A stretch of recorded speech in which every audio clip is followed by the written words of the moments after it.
Do you feel like you're on the happiest place on earth yet? Disney is perceived as the place solely dedicated to making people's wildest wishes and dreams come true through the world of fantasy. So how, as a place that is associated with happiness, fun, and blissful magic, turned from this into this? This short video is going to give a brief background to Disney, why many people dislike Disney, what the concept of culture jamming is in conjunction with culture jamming theorists, and then how Disney and culture jamming relate to my media item. The Walt Disney Company was founded in 1923 in LA, California by Walt Disney and his brother Roy Disney. Disney started as a cartoon studio where the likes of this creature were born. Mickey Mouse was so popular that many more cartoons followed, as well as the first coloured animated feature film, Flowers and Trees. Flowers and Trees was so successful that it even won an Academy Award for Best Cartoon in 1932, which was the first year the category existed. Due to Mickey Mouse's popularity, merchandise such as dolls, dishes, radios, clothes, and a whole lot more began to sell quite rapidly. After grounding such a magical and likeable creature, Walt Disney went on to create the first Disney animated film, the first completely live action film, the first computer-generated film, and then returned to animated films with my personal favourite, Cinderella.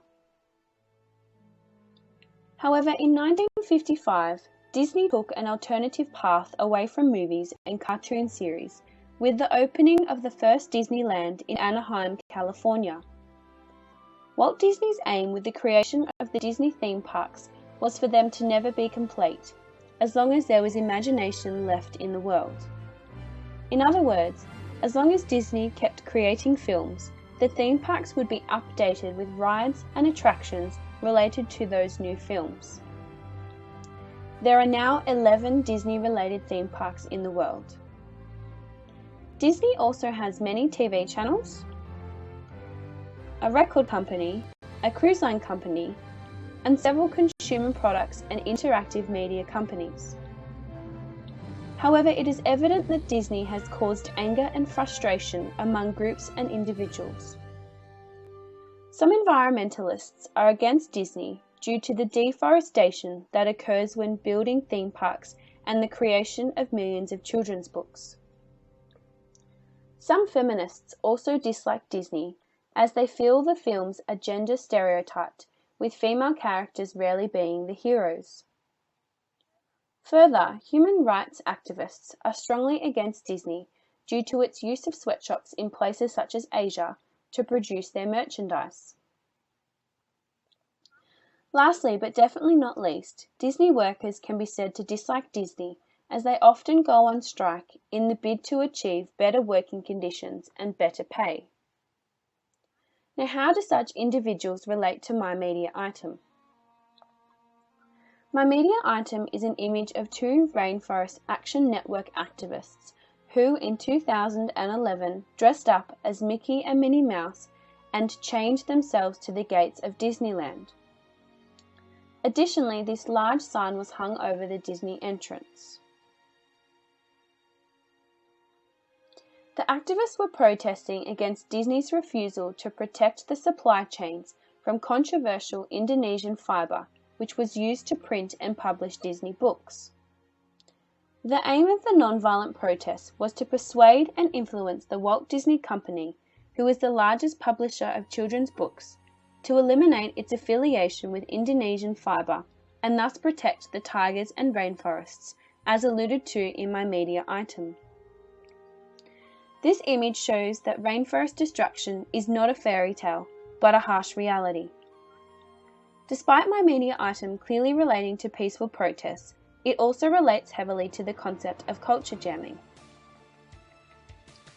One of the main theorists I have used for this video is Vince Carducci, who wrote an article called Culture Jamming: A Social Perspective. Carducci uses Handelman and Kosnitz to define culture jamming as an organized social activist effort that aims to counter the overflow of consumption-orientated messages in the mass media. In other words, it challenges consumers to question whether or not they should buy products from a certain label or company. It takes a media piece like this and turns it into this. The term culture jamming is a form of non-violent protest that has been around since the 1970s. It was inspired by the technique of electronically interfering with broadcast signals for military and political purposes, and is believed to have been invented by the 1984 performance and activist group Negativland through their album titled JamCon.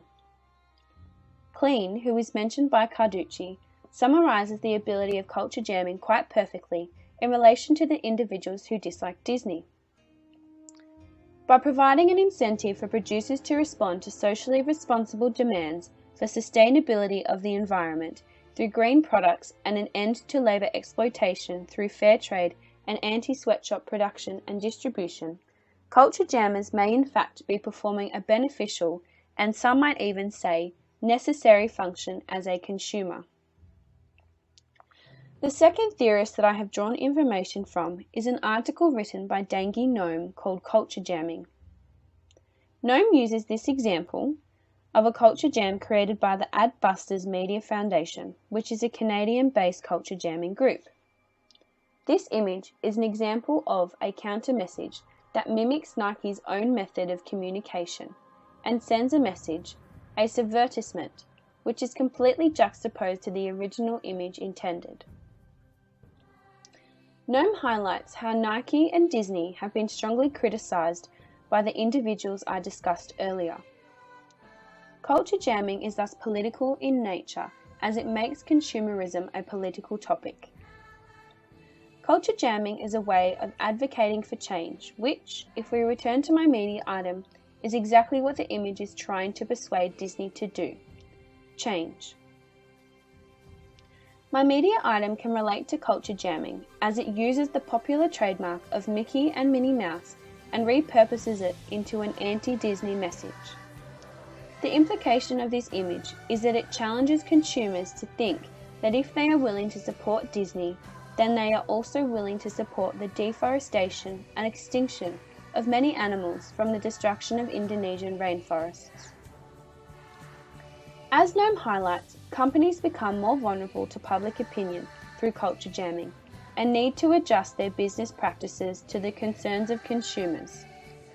My media item, created by the Rainforest Action Network, challenged Disney's business practice and as a result influenced Disney to adjust their business practice by excluding fiber produced by the destruction of tropical rainforests in 2012.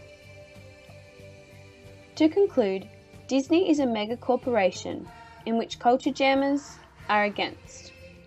Culture jammers take a corporation's trademark, such as Mickey and Minnie Mouse, and repurpose it in order to make consumers think about what they are consuming. My media item is thus a prime example of a culture jam. Thank you for watching.